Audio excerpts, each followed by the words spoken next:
لم يندم ولم يعلن توبته، فقد سقط التكليف عنا.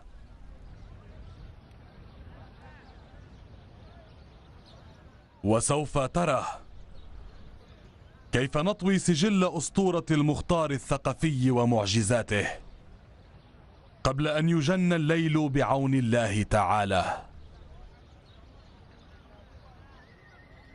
يا ابن الحر.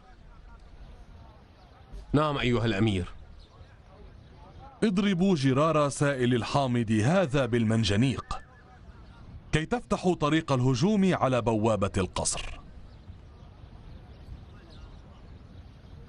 حاضر يا أمير.